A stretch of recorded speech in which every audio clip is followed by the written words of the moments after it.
4 மதுஹபுகள் இன்றைக்கு சுன்னத்துல் ஜமாத்தின் கீழ் நடைமுறையில் இருக்கிறது. ஹனஃபி, ஷாஃபி, மாலிகி, ஹம்பலி. அதில் மாலிக் மதுஹபினுடைய தலைவராக மதிக்கப்படுபவர்தான் இமாம் மாலிக் ரஹ்மத்துல்லாஹி அலைஹி அவர்கள். அவர்கள் தன்னுடைய அல் இஅ்திஸாம் என்கிற நூலில் பாகம் 1 பக்கம் 49 சொல்கிறார்கள், ஃபமா லம் யகுன் யௌம இதின் தீனன். நபிகள் நாயகம் ஸல்லல்லாஹு அலைஹி வஸல்லம் அவருடைய காலத்தில் எது மார்க்கமாக இல்லையோ ஃபலா யகூனுல் யௌம தீனா, அது என்றைக்கும் மார்க்கமாக ஆகாது என்று சொல்கிறார்கள். ஒரு அற்புதமான இலக்கணத்தை, மிக அற்புதமான ஒரு தெளிவுரையை இமாம் மாலிக் ரஹ்மத்துல்லாஹி அலைஹி அவர்கள் வழங்கி இருக்கிறார்கள். எது நபிகள் நாயகம் ஸல்லல்லாஹு அலைஹி வஸல்லம் காட்டி தந்த வழி என்று நாம் முடிவெடுப்பதற்கான ஒரு மிகச் சரியான அளவுகோலை இமாம் மாலிக் ரஹ்மத்துல்லாஹி அலைஹி அவர்கள் சொல்லித் தருகிறார்கள். 400 ஆண்டு காலம் வைத்திருக்கிறோம், 500 ஆண்டு காலம் வைத்திருக்கிறோம், காலகாலமாக செய்கிறோம் என்று நீங்கள் சொல்லாதீர்கள். எங்கள் முன்னோர்கள் இப்படித்தான் செய்தார்கள், எனவே நாங்களும் அதை செய்வோம், இதுதான் நபி வழி என்று தயவு செய்து சொல்லாதீர்கள். எங்கள் இமாம்கள் இப்படித்தான் செய்தார்கள், எனவே எங்கள் இமாம்கள் சொன்ன அடிப்படையில் நாங்கள் செய்வோம், இதுதான் நபி வழி என்று சொல்லாதீர்கள். நபி வழி எது தெரியுமா? சரியான அளவுகோலை இமாம் மாலிக் ரஹ்மத்துல்லாஹி அலைஹி அவர்கள் சொல்கிறார்கள். நபிகள் நாயகம் ஸல்லல்லாஹு அலைஹி வஸல்லம் அவர்கள் வாழுகிற காலத்தில் அவர்கள் எதை சொன்னார்களோ,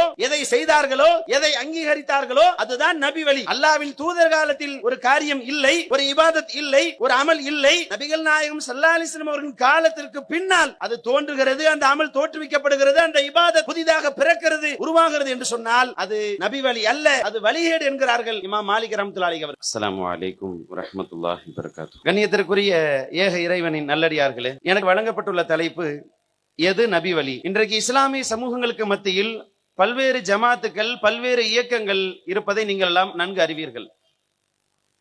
எத்தனை ஜமாத்துக்கள் இருக்கிறார்கள் என்று நம்மால் அறுதியிட்டு உறுதியாக சொல்ல முடியாது. ஏனென்றால் பேசி முடித்து இறங்குவதற்குள்ளாக அநேகமாக ஒரு ஜமாத் தோற்றுவிக்கப்பட்டாலும் ஆச்சரியப்படுவதற்கில்லை. அந்த அளவிற்கு எக்கச்சக்கமான ஜமாத்துக்கள், இயக்கங்கள் நமது சமூகங்களுக்கு மத்தியில் இருந்து கொண்டிருக்கிறது. ஒவ்வொரு ஜமாத்தும் ஒவ்வொரு விதமான கொள்கைகளையும் கோட்பாடுகளையும் இந்த உலகிற்கு அறிமுகம் செய்து வைக்கிறது. அந்த கொள்கை கோட்பாட்டின் அடிப்படையில் அவர்களிடத்தில் நிறைய செயல்பாடுகளில் ஏற்றத்தாழ்வுகளை, வித்தியாசங்களை நம்மால் காண முடிகிறது. ஒரு தொழுகை என்று எடுத்துக்கொண்டால் கூட பல்வேறு விதமான தொழுகை முறைகள் இன்றைக்கு ஜமாத்துகளுக்கு மத்தியில் இருக்கிறது. நடைமுறை வாழ்வில் ஒன்றை ஹலாலா ஹராமா என்று முடிவெடுக்க வேண்டுமானால் ஒவ்வொரு ஜமாத்தும் ஒவ்வொரு விதமான கருத்தை சொல்லிக் கொண்டிருக்கிறார்கள். அதில் கவனிக்க வேண்டிய செய்தி என்னவென்றால், எல்லா இயக்கங்களும் எல்லா ஜமாத்தினரும் நாங்கள் என்ன செய்கிறோமோ அதைத்தான் நபி வழி என்று சொல்கிறார்கள். அவர்கள் செய்வது இஸ்லாத்தில் உள்ளதாக இருந்தாலும் இல்லாமல் இருந்தாலும், இஸ்லாத்திற்கும் அதற்கும் தொடர்பே இல்லை என்றாலும் கூட ஒவ்வொரு ஜமாத்தும் தான் செய்கிற செயலை, தான் வைத்திருக்கிற கொள்கையை தான் நபி வழி, இதுதான் நபிகள் நாயகம் ஸல்லல்லாஹு அலைஹி வஸல்லம் காட்டி தந்த சரியான வழி, இந்த வழியில் தான் முஸ்லிம்கள் நடக்க வேண்டும், இந்த வழியில் நடந்தால் தான் நாம் சொர்க்கத்திற்கு போக முடியும் என்றுதான் எல்லா ஜமாத்தினரும் பிரச்சாரம் செய்து கொண்டிருக்கிறார்கள். எது நபி வழி என்பதை நாம் எதை வைத்து முடிவெடுப்பது என்று கேட்டால், இன்றைக்கு முஸ்லிம்கள் எதை வைத்து முடிவெடுத்துக் கொண்டிருக்கிறார்கள்? காலம் காலமாக எது செய்யப்பட்டுக் கொண்டிருக்கிறதோ அது நபி வழி.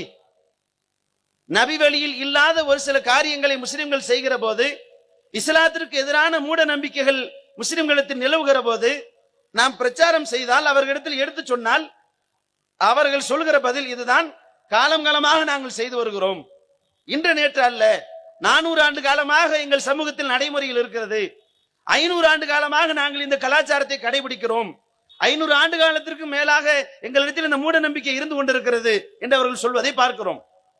அவர்களை பொறுத்த அளவிற்கு காலம் காலமாக எது இருக்கிறதோ அதுதான் நபி வழி என்று அவர்கள் எண்ணிக்கொண்டிருக்கிறார்கள். இன்னும் ஒரு சிலர், எங்கள் இமாம்கள் என்ன சொன்னார்களோ அதுதான் நபி வழி, குர்ஆனில் இருந்தாலும் சரி இல்லாவிட்டாலும் சரி, ஹதீஸ்களில் இருந்தாலும் சரி இல்லாவிட்டாலும் சரி, எங்கள் இமாம்கள் எங்களுக்கு என்ன வழிகாட்டுதலை தந்தார்களோ, எங்கள் இமாம்கள் எங்களுக்கு என்ன முடிவை சொல்கிறார்களோ அதுதான் நபி வழி, அதுதான் சரியான பாதை, அந்த பாதையில் சென்றால்தான் சொர்க்கத்திற்கு செல்ல முடியும் என்று அவர்கள் நம்பிக்கொண்டிருப்பதையும் பிரச்சாரம் செய்து கொண்டிருப்பதையும் நாம் சமுதாயத்தில் பார்க்கிறோம். இப்படி ஒவ்வொரு ஜமாத்தும் முஸ்லிம்களுக்கு மத்தியில் ஒவ்வொருவரும் ஒவ்வொரு விதமான கொள்கையையும் தாங்கள் பின்பற்றிக் கொண்டிருக்கிற ஒவ்வொரு வழிபாட்டு முறைகளுக்கும் இதுதான் நபி வழி, இதுதான் நபி வழி, இதுதான் நபி வழி என்று ஆளுக்கு ஒரு அளவுகோலை, ஆளுக்கு ஒரு கலாச்சாரத்தை வைத்திருப்பதை பார்க்கிறோம். நாம் ஒரு தெல்ல தெளிவான முடிவுக்கு வர வேண்டும். எது நபி வழி என்று நாம் தீர்மானம் செய்ய வேண்டுமானால், நபிகள் பெருமானார் ஸல்லல்லாஹு அலைஹி வஸல்லம் அவர்கள் காட்டி தந்த சத்திய வழி எது என்ற முடிவுக்கு நாம் உறுதியாக வர வேண்டுமானால், அதற்கு ஒரு அற்புதமான வழிகாட்டுதலை இமாம் மாலிக் ரஹ்மத்துல்லாஹி அலைஹி அவர்கள் சொல்கிறார்கள்.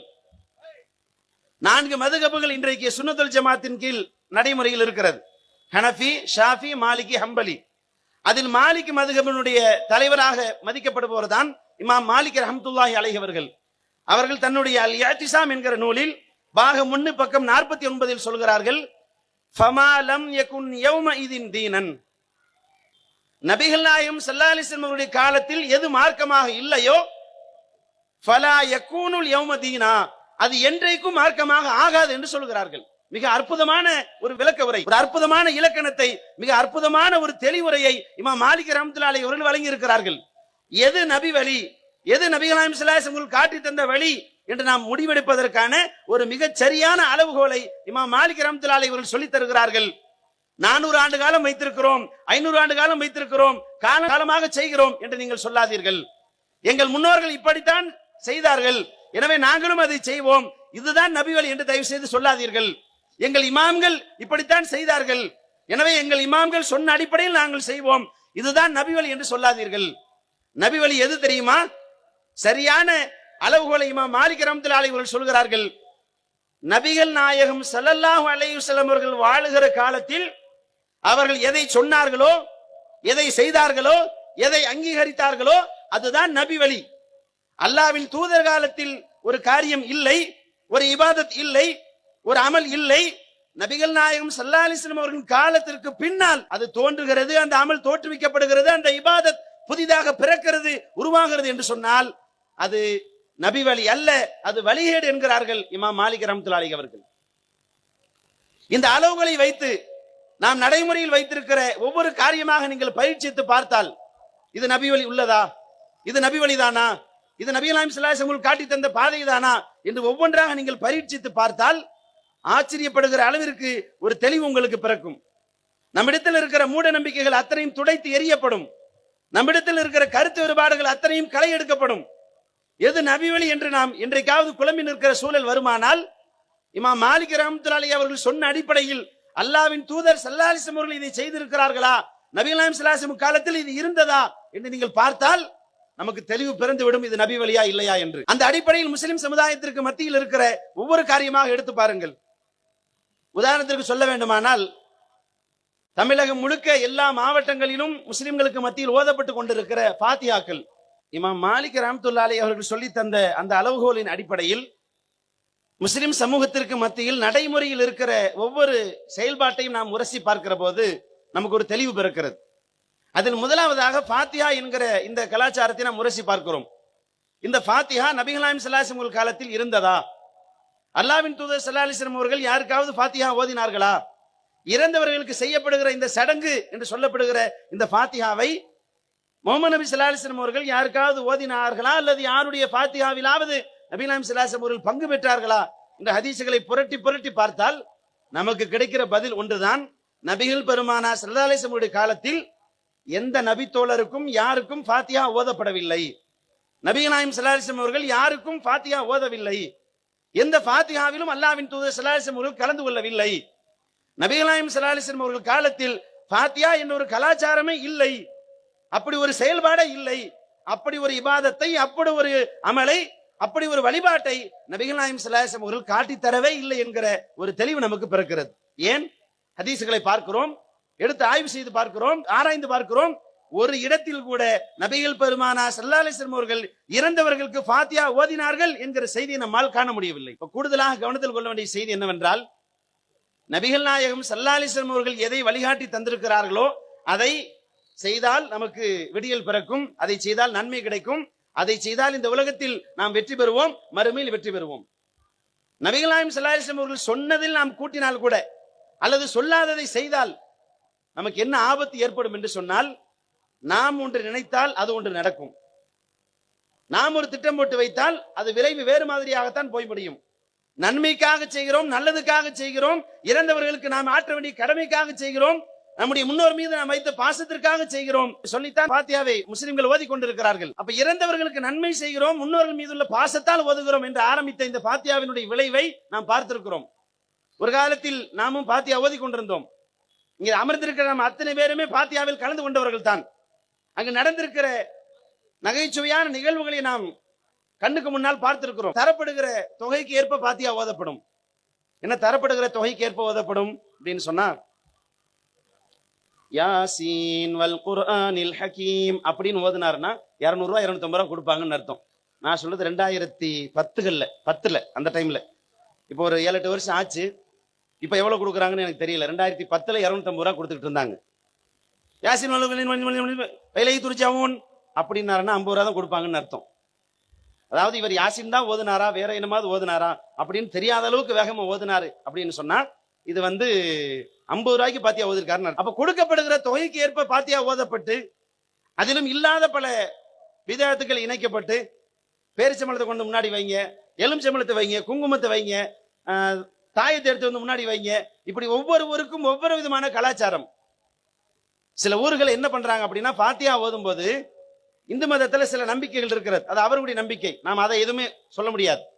ஆனால் முஸ்லிம்களிடத்தில் என்ன ஆச்சரியமான செய்தி இருக்கிறது என்றால் இறந்தவர்களுக்கு எதுவெல்லாம் பிடிக்குமோ அதையெல்லாம் வாங்கி வைக்கணும் அப்படின்னு யாரோ சொல்லி இருக்கிறாங்க. ஒரு வீட்டுக்கு பாத்தியா ஓத கூப்பிட்டு போயிட்டானு, சரின்னு போய் உட்காந்துருக்கிறேன்.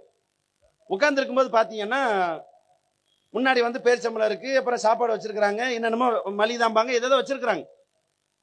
ஒரு தாம்பூலத்தை மட்டும் கவர் பண்ணி வச்சிருக்காங்க, துணி போட்டு வச்சிருக்காங்க. எனக்கு ஒரே யோசனை, என்னடா சம்பந்தம் இல்லாம ஏதோ ஒரு தட்டு வச்சிருக்காங்க, தட்டுல கவர் பண்ணி துணி போட்டு வச்சிருக்கானுங்களே, என்னன்னு தெரியணுமே. கண்ணுக்கு முன்னாடி வச்சு அதை கவர் பண்ணி வச்சா என்னன்னு ஆராய்ச்சி பண்ற மனசு வரத்தானே செய்யும். நான் என்னன்னு யோசிச்சுக்கிட்டே இருக்கிறேன். என்ன ஓபன் பண்ணி பாத்திரலாமா, எதுக்கு கவர் பண்ணி வைக்கிறாங்க ஒண்ணுமே புரியலையே. சரி பாத்தியா ஓத சொன்னாங்கன்னு ஓதி முடிச்சாச்சு. ஓதி முடிச்சதுக்கு அப்புறம் அப்படியே மெதுவா அந்த துணியை திறந்து பாக்குறேன். உள்ளுக்குள்ள பூரா பீடி கட்டு சுருட்டு கட்டா இருக்கு. பீடி கட்டு சுருட்டு கட்டு. என்னடா பீடியும் சுருட்டு உள்ள வச்சிருக்கானுங்களேன்னு கேட்டா, மூத்தா பொண்ணுக்கு அது ரொம்ப பிடிக்கும். அவர் இந்த சிகரெட் தான், இந்த பிராண்ட் தான் வாங்கி விரும்பி விரும்பி குடிச்சிட்டு இருந்தாரு. இதை குடிச்சு தான் சீக்கிரமா போய் சேர்ந்தாரு. அதனால அவருக்கு ரொம்ப பிடிக்கும்னு அவருக்கு பாத்தியா ஓதும் போது அந்த பீடி வச்சு பாத்தியா ஓதுனாத்தான் அவருடைய ஆத்மா சாந்தி அடையும், இந்த சுருட்டு வச்சு பாத்தியா ஓதுனாத்தான் அவர் ஆத்மா சாந்தி அடையும் அப்படின்னு சொன்னாங்க பாருங்க. அப்ப நபிகள் நாயகம் ஸல்லல்லாஹு அலைஹி வஸல்லம் அவர்கள் காட்டி தராத ஒன்றை நாம உருவாக்கினால் அது இப்படித்தான் போய் முடியும். கிடைக்கிற காசுக்கு தகுந்தவாறு பாத்தியா ஓதப்படுகிறது, புது புது மூட நம்பிக்கைகள் உள்ளே புகுந்திருக்கிறது என்று சொன்னால் அதற்கான காரணம் இதுதான். பாத்தியா என்பது இறந்தவர்களுக்காக ஓதப்படுகிற இந்த ஹத்தம் பாத்தியாக்கள் இஸ்லாத்தில் இல்லை. இதற்கும் இஸ்லாத்திற்கும் எந்த விதமான சம்பந்தமும் இல்லை. நபிகள் நாயகம் ஸல்லல்லாஹு அலைஹி வஸல்லம் காலத்தில் இது இல்லை. எனவே இமாம் மாலிக் ரஹ்மத்துல்லாஹி அலைஹி அவர்கள் சொன்ன அந்த அளவுகளின் அடிப்படையில் அல்லாஹ்வின் தூதர் காலத்தில் இருக்கிறதா என்று நாம் உரசி பார்க்கிற போது நமக்கு கிடைக்கிற பதில் அது அல்லாஹ்வின் தூதர் காலத்தில் இல்லை, எனவே அது நபி வழி அல்ல என்கிற முடிவுக்கு தான் நாம் வருகிறோம். இதுல இந்த பாத்தியா கொஞ்சம் கொஞ்சமா பக்தி முத்தி போய் என்ன ஆச்சுன்னு கேட்டீங்கன்னா, சமீபத்தில் எஸ்பிபிக்கு பாத்தியா ஓதுனானுங்க, கேள்விப்பட்டிருப்பீங்கல்ல, பேஸ்புக்ல ரொம்ப ஃபேமஸா போயிட்டு இருந்துச்சு. அவருக்கு பாத்தியா ஓதி இவருக்கு பாத்தியா ஓதி ஒரு ஆள் சமீபத்தில் என்ன பண்ணிட்டான்னு கேட்டீங்கன்னா எஸ்பிபிக்கு பாத்தியா ஓதிட்டான். இதெல்லாம் பரவாயில்ல, போன வாரம் பேஸ்புக்ல ஒரு வீடியோ ஒன்று வந்திருக்கு. மோடிக்கு மேல யாருக்கோ கோபம் போல தெரியுது, அவன் உட்காந்து மோடிக்கு பாத்தியா ஓதிட்டான். உலகத்திலே உசுரோட இருக்கும்போது பாத்தியா ஓதுனது மோடிக்கு மட்டும்தான் நினைக்கிறேன். அவ்வளவு பாசக்கார பயில் ஆயிட்டானுங்க. அப்ப கவனிக்க வேண்டிய செய்தி என்னன்னா, இல்லாத ஒண்ணு உருவாக்கணும், அது தப்பான பாதையில் தான் போகுங்கிறத நம்ம தெளிவுபடுத்திக்கணும். ரெண்டாவது, நம்ம வேலூர்ல சில நடைமுறை கலாச்சாரங்கள் இருப்பதாக நம்முடைய சகோதரர்கள் சொன்னாங்க. என்னஜி இருக்கு அப்படின்னு கேட்கும்போது பால் பாக் அப்படின்னு சொன்னாங்க. என்ன சொன்னாங்க? பால் பாக் அப்படின்னு சொன்னாங்க. எனக்கு என்ன கேள்வினா, ரோஜா பாக்கு கேள்விப்பட்டிருக்கேன், நிஜாம் பாக்கு கேள்விப்பட்டிருக்கேன், இது என்ன புதுசா பால் பாக்கு அப்படின்னு கேட்டா, அதாவது நபி ஸல்லல்லாஹு அலைஹி வஸல்லம் முடின்னு சொல்லி யாருடைய முடின்னு தெரியல, ஏதோ ஒரு முடியை கொண்டு வச்சு அதை வச்சு ஊர் ஊரா திருவிழா எடுத்துட்டு போய் ரவுண்ட் எடுத்துட்டு போய் அதை பாலில் ஊற போட்டு இப்படி நிறைய வித்தியாசமான மூட நம்பிக்கைகளை கடைபிடிக்கிறாங்க நம்ம வேலூர்ல அப்படின்னு சகோதரர்கள் சொன்னாங்க. திருப்பூர்ல இப்படி ஒரு சம்பவம் நடந்துச்சு. ஒரு 5-6 ஆண்டுகளுக்கு முன்னாடி யாரோ ஒருத்தர் நபி ஸல்லல்லாஹு அலைஹி வஸல்லம் முடியை கொண்டு வந்து ஒரு பெரிய அண்டா ஒன்று ரெடி பண்ணி அந்த அண்டாவில் அந்த முடியை ஒரு 5 நிமிஷம் ஊற வச்சு எடுத்து அந்த தண்ணி எடுத்து ஊருக்கே சப்ளை பண்ணாங்க.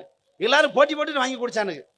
ஆனா என்ன கொடுமைன்னு கேட்டீங்கன்னா, அது எந்த தாத்தாவோட முடியுன்னு தெரியல, கண்டிப்பா ரசூலுல்லாவோட முடியல, அது யாரோட முடியுன்னு தெரியல, எந்த ஷேகோட முடியோ இல்ல நல்ல ஒரு முடியோ கெட்ட ஒரு முடியோ தெரியல, கண்டிப்பா ரசூலுல்லாஹ் முடியலங்கிறது மட்டும் நல்லா தெரியும். அப்ப நபிகள் நாயகம் ஸல்லல்லாஹு அலைஹி வஸல்லம் முடி என்கிற பெயரால் நபி ஸல்லல்லாஹு அலைஹி வஸல்லம் முடியை புனிதப்படுத்துகிறோம், அதற்கு மரியாதை தருகிறோம் என்ற அடிப்படையில் இப்படியான மூட நம்பிக்கைகள் முஸ்லிம்களிடத்தில் நிலவி கொண்டிருக்கிறது. இது முறைதானா என்று ஒவ்வொருவரும் யோசிக்க வேண்டும். நபி ஸல்லல்லாஹு அலைஹி வஸல்லம் காலத்திற்கு நாம் பயணிக்கிறோம், ஹதீஸ்களை புரட்டி பார்க்கிறோம். நபிகள் நாயகம் ஸல்லல்லாஹு அலைஹி வஸல்லம் அவர்கள் தன் முடிக்கு இப்படி புனிதம் இருப்பதாக சொன்னார்களா? தன் முடிக்கு இப்படி திருவிழா எடுக்க சொன்னார்களா? தன் முடியில் எங்கெல்லாம் படுகிறது அதெல்லாம் புனிதம் என்று அல்லாஹ்வின் தூதர் சொன்னார்களா என்று புரட்டி பார்த்தால், தன்னை புனிதமானவனாக காட்டிக்கொள்ளாத சக மனிதனாக உங்களோடு நானும் ஒருவன் என்று யதார்த்தமான மனிதனாகத்தான் நபி ஸல்லல்லாஹு அலைஹி வஸல்லம் அவர்கள் வாழ்ந்தார்களே தவிர, நான் கால் வைத்த இடம் புனிதமாகிவிடும், என்னுடைய கண்பட்ட இடமெல்லாம் புனிதமாக மாறிவிடும் என்று கதை சொல்லாத ஒரு தலைவர் தான் முஹம்மது ஸல்லல்லாஹு அலைஹி வஸல்லம் அவர்கள். அப்படி உலகத்திற்கு எளிமையை தெளிவை போதித்த ஒரு தலைவரை அந்த தலைவரின் வழியில் நடப்பதாக சொல்லிக் கொள்கிற முஸ்லிம்கள் பால்பாக்கு கொண்டாடுறாங்களே, இது பெரிய அநியாயம் இல்லையா? நம்ம ஊர்ல இது ஆசார் திருவிழான்னு வேற சொல்றாங்க. அப்ப கண்டிப்பாக இந்த திருவிழாக்கள் ஒழிக்கப்பட வேண்டும். ஏனென்றால் இது நபிகள் நாயகம் ஸல்லல்லாஹு அலைஹி வஸல்லம் காலத்தில் இல்லை, நபி வழியில் இல்லை, ஹதீசுகளில் இதற்கு எந்த ஆதாரமும் இல்லை. நபி ஸல்லல்லாஹு அலைஹி வஸல்லம் அவர்கள் என்னுடைய முடி புனிதமானது, எனவே அதை தண்ணீரில் கலக்கி குடியுங்கள், என்னுடைய முடியை ஊர்வலமாக எடுத்துச் செல்லுங்கள், என்னுடைய முடி உங்கள் வீட்டில் இருந்தால் உங்களுக்கு பரக்கத்து கொட்டும் என்றெல்லாம் நபி ஸல்லல்லாஹு அலைஹி வஸல்லம் அவர்கள் சொல்லவே இல்லை. அப்படி எந்த ஹதீஸிலும் இல்லை. எனவே ஹதீஸில் இல்லாத இது போன்ற பிதஅத்துக்கள் கண்டிப்பாக நபி வழி ஆகாது. இவை வழிகேடுகள். இந்த வழிகேடுகள் கண்டிப்பாக ஒழிக்கப்பட்டே ஆக வேண்டும். அடுத்து பாத்தீங்கன்னா, இந்த தாயத்து என்கிற ஒரு கலாச்சாரம் முஸ்லிம்கள்ட்ட இருக்கு. அது என்ன தாயத்து அப்படின்னு கேட்டீங்கன்னா, அதாவது யாருக்காவது உடம்பு சரியில்லை அப்படின்னா, அல்லது வீட்டில் ஏதாவது ஒரு முசீபத் ஏற்பட்டால், அல்லது குடும்பத்தில் தொடர்ச்சியாக ஏதாவது சிரமத்திற்கு மேல் சிரமம் வந்து கொண்டிருந்தால், நேரா வந்து அஜரத்துக்கிட்ட ஒரு தாயத்தை மந்திரிச்சு கொடுங்க ஆலிம்சா, ஒரு தாயத்தை கொடுங்க, நோய் நொடியெல்லாம் சரியா போகணும், முசீபத்தெல்லாம் காணா போகணும், நம்ம கஷ்டமெல்லாம் தீந்துடணும், எல்லா கஷ்டமும் கரைந்து விடும்படியான ஒரு தாயத்தை கொடுங்க, ஒரு கயிறு மந்திரிச்சு கொடுங்க அப்படின்னு கேட்டு வாங்கிட்டு போவாங்க. ஒரு 5 ஆண்டுகளுக்கு முன்னாடி ஒரு நாள் வந்து இரவு நேரம் ஒரு 11 மணிக்கு மேல ஒரு ஹாஸ்பிட்டலுக்காக வேண்டி ஒரு சகோதரரை கூட்டிட்டு போக வேண்டிய தேவை ஏற்பட்டுச்சு. நானும் அந்த சகோதரரும் ஹாஸ்பிட்டலுக்கு போறோம். போயிட்டு திரும்பி வரும்போது ஒரு காவல்துறை அதிகாரி வழிமறிச்சாங்க. ஒரு கான்ஸ்டபிள் காவல்துறை அதிகாரி வழிமறிச்சு, ஆர்சி புக் இருக்கா, லைசன்ஸ் இருக்கா, இன்சூரன்ஸ் இருக்கா எல்லாமே கேட்டாங்க. எல்லாத்தையும் எடுத்து காமிச்சிட்டோம். எல்லாத்தையும் செக் பண்ணதுக்கு அப்புறம் நான் அப்ப ஜிப்பா போட்டிருந்தேன். அந்த காவல்துறை அதிகாரி கான்ஸ்டபிள் வந்து என்கிட்ட மெதுவா சொன்னார், பாய் ஒரு சின்ன உதவி செய்ய முடியுமா அப்படின்னு கேட்டார். சொல்லுங்க சார், செஞ்சிருவோம். இல்ல, சம்சாரம் வந்து சொல் பேச்சு கேட்க மாட்டேங்குது. யார் சம்சாரம்? அவர் சொல்றாரு, அவர் சம்சாரம் சொல் பேச்சு கேட்க மாட்டேங்குதான், அதுக்கு ஏதாவது தாயத்து ஓதி கொடுக்க முடிஞ்சா கொஞ்சம் கொடுங்களேன், ஏதாவது தாயத்தை மந்திரிச்சு கொடுத்தீங்கன்னா கொஞ்சம் நல்லா இருக்குமே அப்படின்னு. நான் அவர்கிட்ட சொன்னேன், ஜி சம்சாரம் சொல் பேச்சு கேட்கலன்னு நீங்க தாயத்து போடுறதா இருந்தா துனியால இருக்க பூரா பேரும் போட வேண்டி இருக்கும். ஏன்னா இந்த உலகத்துல எந்த சம்சாரமும் எந்த புருஷ பேச்சும் கேட்டதில்லை. வரலாற்று அப்படி ஒரு சம்பவம் நடந்ததே இல்லை ஜி. இதுக்கெல்லாம் நீங்க தாயத்து போடணும்னு சொன்னீங்கன்னா முதல்ல நான் போடணும், பக்கத்துல இருக்க ஒரு போடணும், துணியால எல்லா பேரும் தாயத்து போட வேண்டி இருக்கும். ஒரு சிலர் எல்லாம் கையில இருந்து தலை வரைக்கும் கழுத்து வரைக்கும் தாயத்து போட வேண்டி இருக்கும் ஜி. அவ்வளவு பிரச்சனை இருக்கு ஒவ்வொரு குடும்பத்துல. இதுக்கெல்லாம் தாயத்து கேட்டீங்கன்னா எப்படி ஜி நடக்கும் அப்படின்னு அவர்கிட்ட சொல்லி, இதுக்கெல்லாம் தாயத்து போட வேண்டியது இல்லைங்க, மனைவிட்ட பக்குவமா நடந்துக்கங்க, கண்ணியமா எடுத்து சொல்லி புரிய வைங்க அப்படின்னு சொல்லிட்டு வந்தேன் வைங்க. அப்ப என்ன நினைத்து கொண்டிருக்கிறார்கள் என்றால், தாயத்து நம்முடைய கஷ்டங்களை போக்கும், தாயத்து நோய் நொடிகளை நீக்கும், தாயத்து நம்முடைய முசீபத்தை தடுக்கும், தாயத்திற்கு அந்த ஆற்றல் இருக்கிறது என்று சில முஸ்லிம்கள் அறியாமையின் காரணமாக நம்பிக்கொண்டிருக்கிறார்கள். இதுல என்ன காமெடியான செய்தின்னு கேட்டீங்கன்னா, ஒவ்வொரு ஊருக்கும் ஒவ்வொரு விதமான தாயத்து கலாச்சாரம். நான் சிறு வயதில் மதரசாவில் படித்துக் கொண்டிருந்த காலகட்டத்தில் ஒரு பெரிய அஜரத் ஒருத்தர்கிட்ட அசிஸ்டண்டா கொஞ்ச நாள் வேலை செஞ்சேன். அவருக்கு எங்க ஊர்ல பேரு வந்து மந்திரவாதி ஆலிம்சா. அப்ப அவர் கூட நான் வந்து சரி தொழில கத்துக்குவோமே, என்ன எப்படி குர்ஆன் ஹதீஸ் படிச்சு அதெல்லாம் ஒண்ணு செய்ய போறது இல்ல, அவர் என்னென்னமோ செய்யறாரு, அதை பார்த்து நம்ம கத்துக்கிட்டா தான் பின்னாடி உதவும் வேண்டாம். அவர்கிட்ட கொஞ்ச நாள் அசிஸ்டண்டா வேலை செஞ்சேன். அப்ப என்ன பண்ணுவாருன்னு கேட்டீங்கன்னா, ஒரு பேப்பர் ஒன்று இருக்கும், அதுல என்ன இருக்குன்னு பாத்தீங்கன்னா, நீங்க தாயத்துன்னு புனிதம்னு நம்புறீங்களே, அதுல என்ன இருக்குன்னு நான் சொல்றேன். உங்களுக்கு நம்பிக்கை இல்லைன்னா அந்த தாயத்தை பிரிச்சு பாருங்க. பெரும்பாலான தாயத்துக்கள்ல அபஜது கணக்குன்னு ஒரு கணக்கு வச்சிருக்காங்க, ஒரு முட்டாள்தனமான ஒரு கணக்கு. அந்த கணக்கின் அடிப்படையில் எழுதப்பட்ட ஒரு சில நம்பர்கள் இருக்கும் அந்த பேப்பர்ல. 2, 3, 7, 22, 12, 32, 42 அப்படின்னு நம்பரா இருக்கும், வேற ஒண்ணுமே இருக்காது. அந்த நம்பர் பொறிக்கப்பட்ட அந்த சீட்டை 4, 3, 8 மடிச்சு அந்த தாயத்துக்குள்ள அந்த ஆலிம்சா வைப்பார். வச்சு ஒரு சைடு வந்து மெழுக வச்சு பூசுவார். இது ஒரு விதமான தாயத்து. இன்னும் ஒரு சில தாயத்துக்கள் என்னன்னு பாத்தீங்கன்னா, கிடைக்கிற குப்பை எடுத்து உள்ள அடைச்சிருவாங்க. முக்கியமா இந்த தர்காக்கள்ல நீங்க வாங்குறீங்கல்ல தாயத்து, நாகூர்ல, ஏர்வாடியில, எந்தெந்த ஊர்ல எல்லாம் தர்காக்கள் இருக்கிறதோ, தர்காவின் வாசலில் தாயத்துக்கள் விற்கப்படுகிறதோ, அந்த தாயத்தை நீங்க பிரிச்சு பாருங்க, உங்களுக்கு பல ஆச்சரியமான பொக்கிஷங்கள் உள்ள இருந்து வரும். என்னன்னு கேக்குறீங்களா? பாய்க்குச்சி உள்ள இருந்து வந்திருக்கு, லாட்டரி சீட்டு உள்ள இருந்து வந்திருக்கு, சினிமா டிக்கெட் உள்ள இருந்து வந்திருக்கு. ஒரு இடத்துல நடந்துச்சுங்க, உண்மையாவே நடந்துச்சு. என்னன்னா, யாரோ பீடி குடிக்கிற அஜரத்து போல இருக்கு, குடிச்சிட்டு அவசரத்துக்கு உள்ள சொருகி விட்டார் எங்க தாயத்துக்குள்ள. அது ஏதோ ஒரு நல்ல மனுஷன் அந்த பீடியை வந்து தாயத்துக்குள்ள சொருகி வச்சுட்டு சுத்தினா பரக்கத்து கிடைக்கும்னு ஒருத்தன் போட்டு தெரிஞ்சிருக்கான் பாருங்க. அவன் நிலைமை பார்த்தா ரொம்ப பரிதாபமா இருக்கு. அப்ப தாயத்து புனிதம் என்று நீங்க நம்புகிற அந்த தாயத்திற்கு உள்ளே என்ன இருக்கிறது என்று பிரித்து பார்த்தால், உள்ளே புனிதமான செய்தி எதுவும் கிடையாது. அந்த தாயத்து நம்முடைய கஷ்டத்தை போக்காது. இப்ப இமாம் மாலிக் ரஹ்மத்துல்லாஹி அலைஹி அவர்கள் சொன்ன அடிப்படையில் நபி வழியோடு நாம் உரசி பார்ப்போம். நபிகள் நாயகம் ஸல்லல்லாஹு அலைஹி வஸல்லம் காலத்தில் இருந்ததா என்று உரசி பார்த்தால், நபிகள் நாயகம் ஸல்லல்லாஹு அலைஹி வஸல்லம் அவர்கள் மிகுந்த சிரமப்பட்டு இருக்கிறார்கள். தொடர்ந்து 3 மாத காலம் அல்லாஹ்வின் தூதர் வீட்டில் அடுப்பு எரியவில்லை. அடுத்த வேளை உணவிற்கு கூட வழி இல்லாத அளவிற்கு நபிகள் பெருமானார் ஸல்லல்லாஹு அலைஹி வஸல்லம் அவர்கள் வறுமையில் சிக்கி தவித்திருக்கிறார்கள். ஆனால் ஒரு முறை கூட ரசூலுல்லாஹி ஸல்லல்லாஹு அலைஹி வஸல்லம் அவர்கள் தாயத்து போடவில்லை. பல சஹாபாக்கள் வறுமையில் துடிப்பதை அல்லாஹ்வின் தூதர் பார்த்திருக்கிறார்கள்.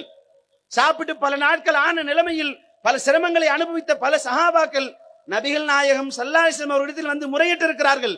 எந்த சஹாபிக்கும் நபிகள் நாயகம் ஸல்லல்லாஹு அலைஹி வஸல்லம் அவர்கள் தாயத்து மந்திரித்து போடவில்லை. தாயத்து என்கிற கலாச்சாரத்தை அல்லாஹ்வின் தூதர் ஸல்லல்லாஹு அலைஹி வஸல்லம் அவர்கள் ஒரு நாளும் செய்யவில்லை. இது அல்லாஹ்வின் தூதர் காலத்தில் இல்லவே இல்லை. இதற்கும் இஸ்லாத்திற்கும் எந்த சம்பந்தமும் இல்லை. அப்ப முடிவு என்ன?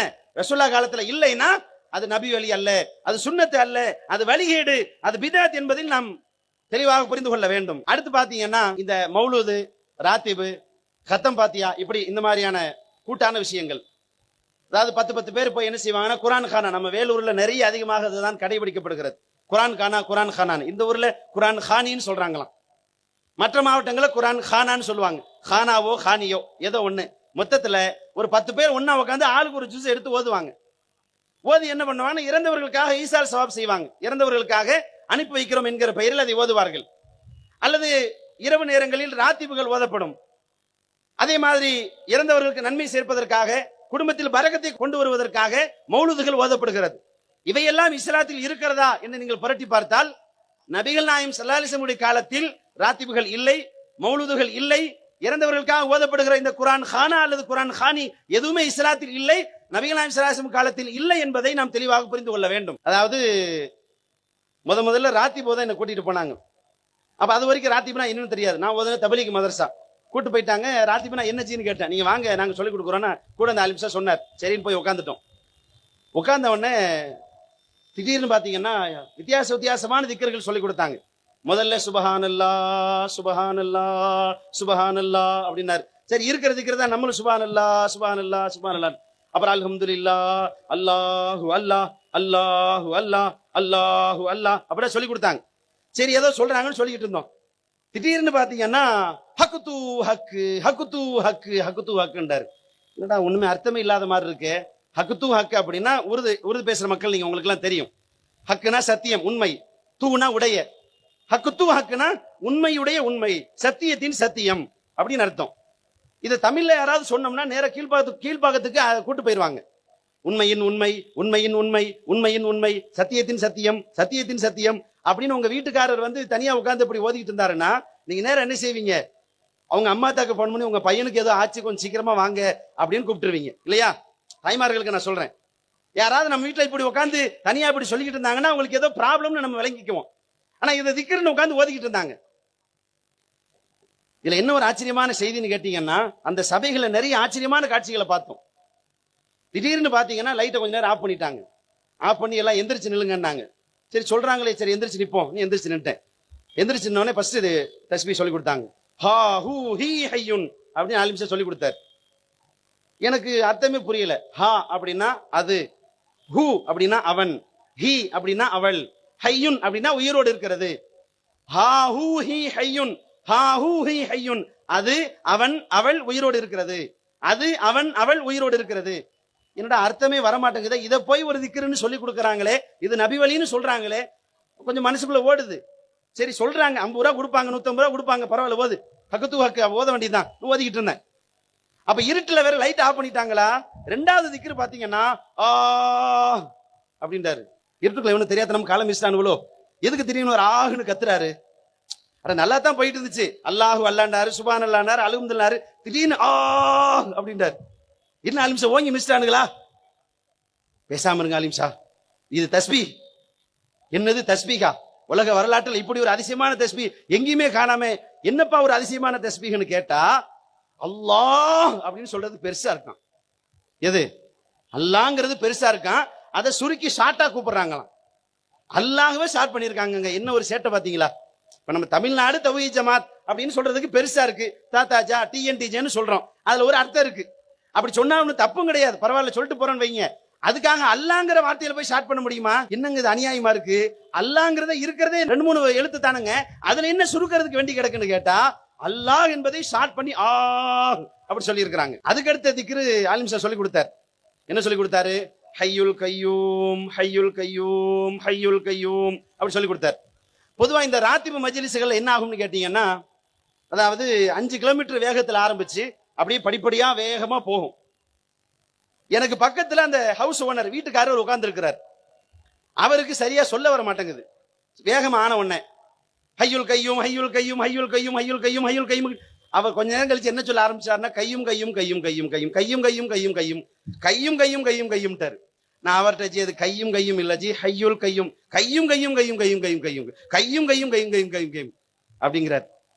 அதாவது என்னென்ன இது மாதிரியான சூழ்நிலைகள் ஏன் வருகிறது என்று கேட்டால், நபிகள் நாயகம் ஸல்லல்லாஹு அலைஹி வஸல்லம் காலத்தில் இந்த ராத்திபுகள் இருக்கிறதா, இந்த மௌலூதுகள் இஸ்லாத்தில் உள்ளதுதானா என்று நீங்கள் தேடி பார்த்தால், நபிகள் நாயகம் ஸல்லல்லாஹு அலைஹி வஸல்லம் காலத்திற்கு இமாம் மாலிக் ரஹ்மத்துல்லாஹி அலைஹி அவர்கள் சொன்ன அந்த அளவுகோலின் அடிப்படையில் அல்லாஹ்வின் தூதர் காலத்தில் இந்த ராத்திப் இருந்ததா, அல்லாஹ்வின் தூதர் காலத்தில் இந்த மௌலூத் இருந்ததா, அல்லாஹ்வின் தூதர் காலத்தில் இந்த குர்ஆன் கானாக்கள் இருந்ததா என்று நீங்கள் வரலாற்றை புரட்டி பார்த்தால், ஹதீஸ் கிதாபுகளில் தேடி பார்த்தால் அப்படி ஒரு சம்பவம் நடக்கவே இல்லை.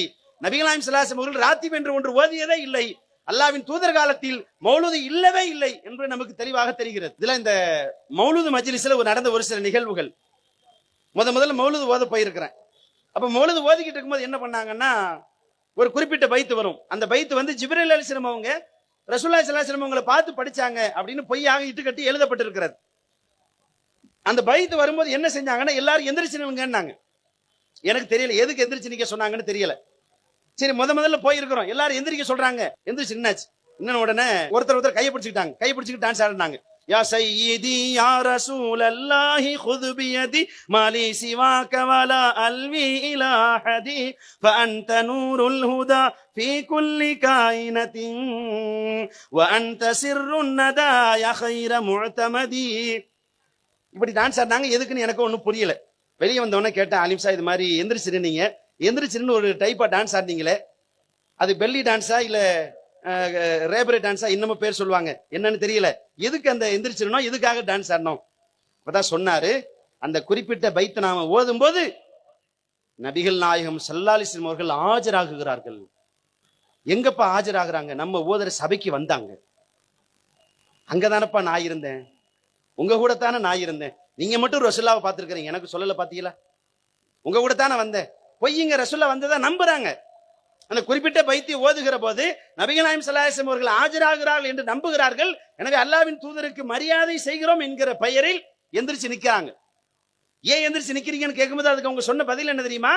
நபி ஸல்லல்லாஹு அலைஹி வஸல்லம் அவர்கள் வருகிறார்கள், எனவே மரியாதைக்காக எழுந்து நிற்கிறோம். அதுவும் நபி வழிக்கு முரண். ரசூலுல்லாஹி ஸல்லல்லாஹு அலைஹி வஸல்லம் அவங்க தனக்காக எழுந்து நிற்க கூடாது என்று தடுத்தார்கள். அப்ப நபி வழிக்கு முரணாக ஒன்றை ஆரம்பித்தால் அது முரணாகத்தான் போய் முடியும் என்கிற காட்சியை நம்ம பார்க்கிறோம்.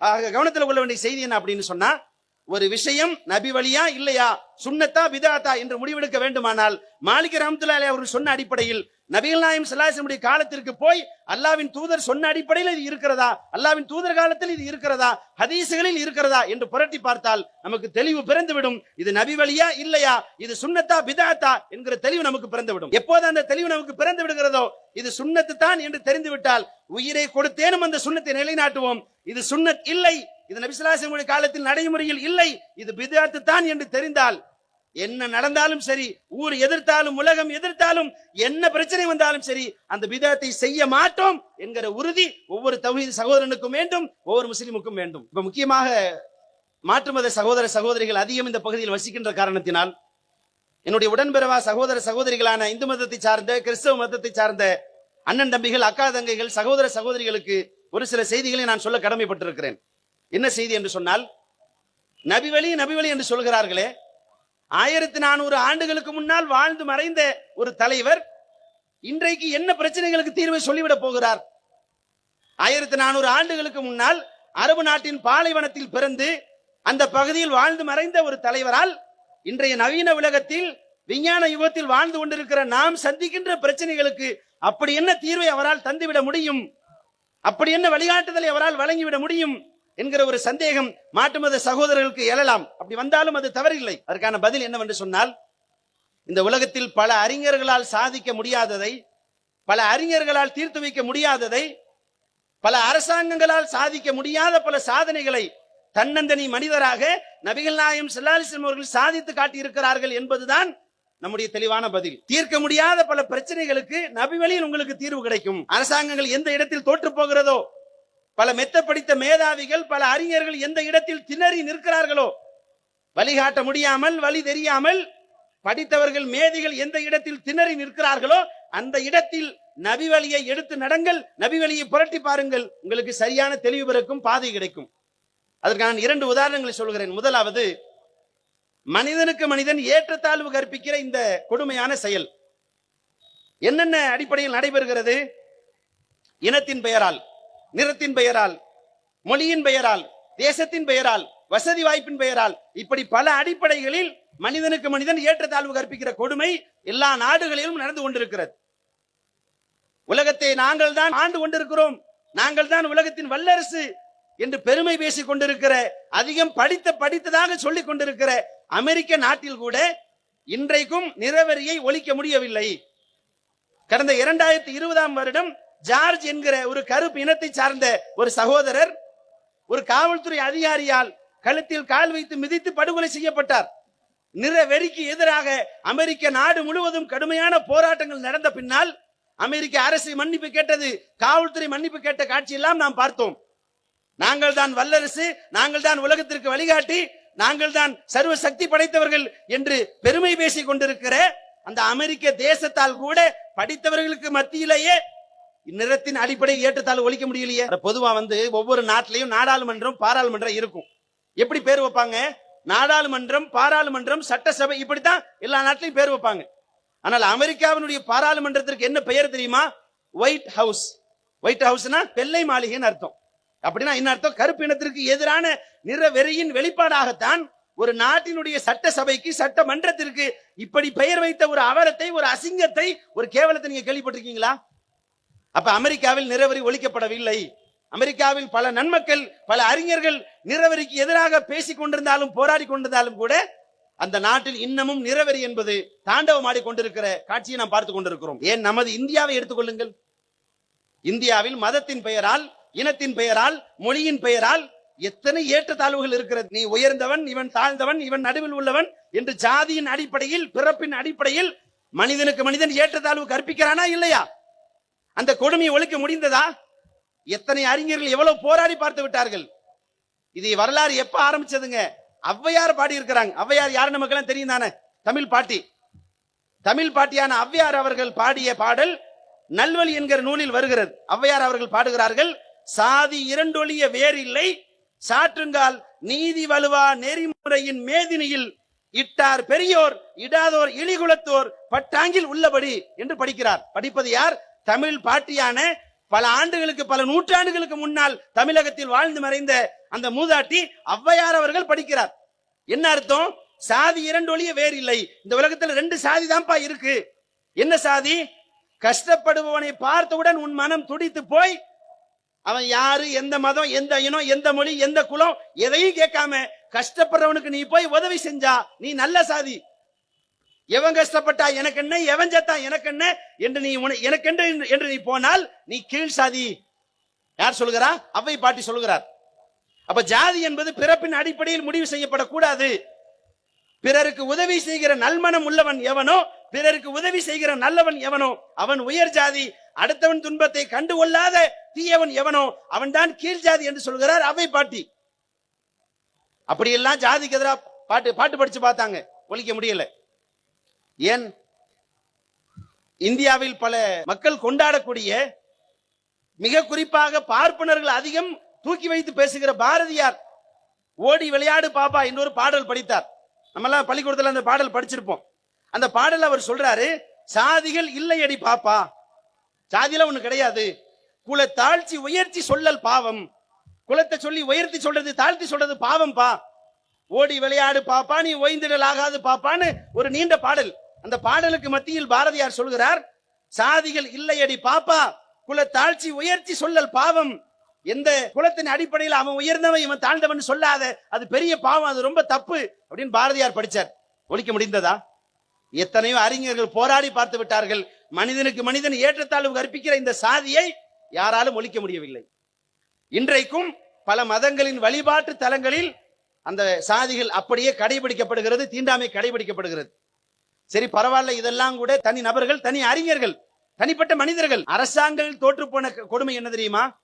தமிழக அரசு இலவசமாக பாடநூல் தருகிறது, இலவச பாடப்புத்தகம் தருகிறது. அந்த பாடப்புத்தகத்தின் அட்டைப்படத்தில் தமிழக அரசு அச்சிட்டு கொடுத்தது. என்ன அச்சிட்டு கொடுத்தது? தீண்டாமை ஒரு பெரும்பாவம், தீண்டாமை ஒரு கொடிய குற்றம், தீண்டாமை ஒரு மனிதநேயமற்ற செயல், தீண்டாமை பெரிய பாவம், ஒரு கொடிய குற்றம், மனிதநேயமற்ற செயல் என்று அரசாங்கங்கள் அச்சிட்டு கொடுத்தது, அரசாங்கங்கள் பிரச்சாரம் செய்தது. அந்த அரசாங்கத்தால் தீண்டாமையை ஒழிக்க முடிந்ததா? இன்றைக்கும் தாழ்த்தப்பட்ட மக்கள் தாழ்த்தப்பட்ட மக்களாகத்தானே இருக்கிறார்கள். அவர்கள் கீழ்சாதி என்று சொல்லி அவமானப்படுத்தப்படுகிற கொடுமை நமது தேசத்தில் நடந்து கொண்டுதானே இருக்கிறது. சட்டம் போட்டு பார்த்தார்கள், வன்கொடுமை தடுப்பு சட்டம். சாதியின் பெயரை சொல்லி ஒருவர் திட்டினால் அவருக்கு எதிராக வன்கொடுமை தடுப்பு சட்டத்தின் கீழ் அவர் கைது செய்யப்படலாம். மிக கடுமையான பிரிவுகளின் கீழ் அவருக்கு வழக்கு தொடுக்கப்படும், அவர் கைது செய்து உள்ளே வைக்கப்படுவார். அதுவும் எப்படி? ஜாமீனில் வராத அளவிற்கு கடுமையான குற்றம் என்றெல்லாம் அரசாங்கம் சட்டம் போட்டு பார்த்தது. சட்டத்தால் சாதிக்க முடியவில்லை, அறிஞர்களால் ஜெயித்து காட்ட முடியவில்லை, அரசாங்கங்களால் ஒழிக்க முடியவில்லை. அப்படிப்பட்ட இந்த சாதியை 1400 ஆண்டுகளுக்கு முன்னால் வாழ்ந்து மறைந்த தலைவர் முகமது நபி ஸல்லல்லாஹு அலைஹி வஸல்லம் அவர்கள் அற்புதமான தன் வழிகாட்டுதலால், இறைவனிடமிருந்து பெற்ற வேதத்தின் அடிப்படையில், படைத்தவனிடமிருந்து பெற்ற சத்திய கருத்துக்களின் அடிப்படையில் மிக அற்புதமான முறையில் ஒழித்து காட்டியிருக்கிறார்கள். அதற்கு என்ன ஆதாரம் தெரியுமா? இங்க அமர்ந்திருக்கிற நாங்கள் அத்தனை பேருமே எங்கு பிறந்தோம், என்ன இனத்தில் பிறந்தோம், எந்த கவலை எங்களுக்கு இல்லை. பல மக்கள் இங்க இருக்கிறோம். இப்ப உதாரணத்துக்கு பேசிக் கொண்டிருக்கிற எனக்கு உருது ஒண்ணுமே தெரியாது. இங்க இருக்கிற நிறைய பேருக்கு உருது நல்லா தெரியும். இப்ப மொழியின் அடிப்படையில் ஏற்றத்தாழ உருது பேசுற முஸ்லீம், வசந்த முஸ்லீம், தமிழ் பேசுற முஸ்லீம், தாழ்ந்த முஸ்லீம் யாராவது சொல்லுவாங்களா?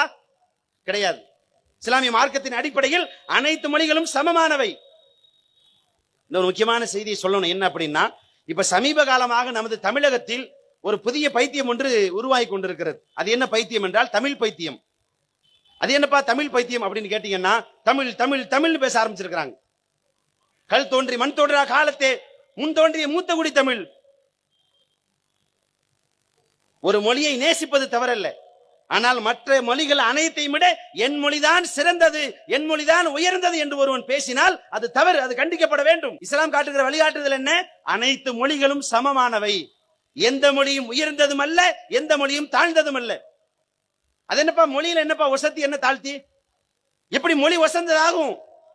மனிதன் தன் வசதிக்காக தான் பேசுவது பிறருக்கு புரிய வேண்டும் என்பதற்காக, தான் விரும்புகிற கருத்தை சொல்வதற்காக மொழியை கண்டுபிடித்தான், மனிதன் உருவாக்கி கொண்டான்.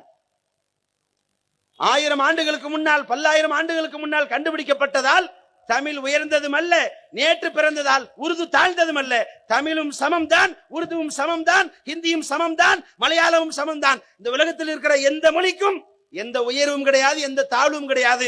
அனைத்து மொழிகளும் சமமானவை என்கிற ஒரு அற்புதமான கோட்பாட்டை சொல்லிக் கொடுத்தார்கள் முஹம்மது நபி ஸல்லல்லாஹு அலைஹி வஸல்லம் அவர்கள். இறுதி ஹஜ்ஜின் போது அல்லாஹ்வின் தூதர் ஸல்லல்லாஹு அலைஹி வஸல்லம் அவர்கள் மொழி வெறியில் மூழ்கி திளைத்து போன அரபு மக்களுக்கு மத்தியில் பிரச்சாரம் செய்தார்கள்.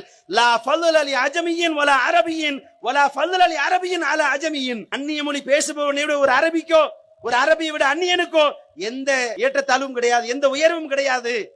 நீ அரபி பேசுறதுனால நீ உயர்ந்தவன் ஆயிர முடியாது, நீ அந்நிய பாஷை பேசுறதுனால நீ உயர்ந்தவன் ஆயிர முடியாது. நல்ல கவனத்துல வைக்கணும். யாருக்கிட்ட அல்லாஹ்வின் தூதர் ஸல்லல்லாஹு அலைஹி வஸல்லம் அவங்க சொல்றாங்க தெரியுமா? மொழி வெறியில் நாடி நரம்பெல்லாம் ஊறி போய் கிடக்கிறார்களே, அப்படி வாழ்ந்த சமுதாயம் அவர்கள். அரபு மக்கள் யாருன்னு நினைக்கிறீங்க? இன்னைக்கு தமிழ் தமிழ் பேசிக்கிட்டு இருக்காங்களே, இதெல்லாம் லேசான பைத்தியம் தான். அன்னைக்கு அரபு மக்களுக்கு பிடிச்சிருந்த மொழி வெறி என்பது முற்றி போன பைத்தியம். அது என்ன முற்றி போன பைத்தியம் என்று கேட்கிறீர்களா? பொதுவாங்க நம்ம எல்லாரும் என்ன சொல்லுவோம்? அடுத்த மொழி பேசுறவங்கள ஆங்கில மொழி பேசுகிறார், மலையாள மொழி பேசுகிறார், ஹிந்தி மொழி பேசுகிறார், இப்படி சொல்லுவோம். நான் அரபு நாட்டுக்கார என்ன பேர் வச்சான் தெரியுமா? அவன் மொழி பேசினா அவனுக்கு பேர் அரபி, அதாவது அரபி மொழி பேசுறவர். அடுத்த பாஷை அந்நிய பாஷை பேசினா அதுக்கு என்ன பேர் வச்சான் தெரியுமா? அஜமி. அஜமினா என்ன அர்த்தம்? ஊமைன்னு அர்த்தம். அஜமினா என்ன அர்த்தம்? ஊமை. ஏன் ஊமன் ஏன்டா சொல்றான் அப்படின்னு பார்த்தா, அதாவது என் பாஷை மட்டும்தான் பாஷை, என் மொழி மட்டும்தான் மொழி, மீதி உலகத்துல எதுவும் மொழி கிடையாது, அதை நான் மொழின்னு ஏத்துக்க முடியாது. அதாவது இதெல்லாம் அந்த காலத்துலங்க, நபி ஸல்லல்லாஹு அலைஹி வஸல்லம் அவர்கள் வாழ்ந்த காலத்தில் இதையெல்லாம் போராடி மாற்றி விட்டார்கள். அப்படியெல்லாம் மாறிவிட்டாலும் கூட உள்ளுக்குள்ள இருக்கிற அந்த அரபியின் மீதான பாசமும் மோகமும் இன்னமும் கொஞ்சம் கொஞ்சம் அந்த அரபு மக்களிடம் ஒட்டி கொண்டுதான் இருக்கிறது. எந்த அளவுக்கு என்று சொன்னால், இன்றைக்கும் கூட அரபு நாட்டுல பேசுனீங்கன்னா, அரபு மக்கள்கிட்ட நீங்க பேசி பாத்தீங்கன்னா, அந்நிய மொழியின் ஒரு வார்த்தை கூட உங்க மொழியில கலந்துடக்கூடாது, அவ்வளவு தெளிவா இருக்கிறாங்க. இப்ப நம்ம தமிழ்நாட்டுல கொஞ்சம் பேர் வந்து ஆங்கிலம் கலக்காம பேசுறோம்னு பேசிட்டு இருக்காங்க இல்லையா? அது மாதிரி அரபு நாட்டுக்காரன் எப்படி இருக்கான்னு கேட்டீங்கன்னா, அந்நிய மொழியின் ஒற்றை வார்த்தை கூட தன் மொழிக்குள் வந்து விடக்கூடாது. அப்படி மீறி வர்றதா இருந்தா அதை அரபு மாதிரி மாத்தி சொல்லுவான். மதரசாவில் பாடத்திட்டத்தில் துருசுல் லுகத்துல் அரபியான்னு ஒரு புக் வச்சிருக்கிறாங்க.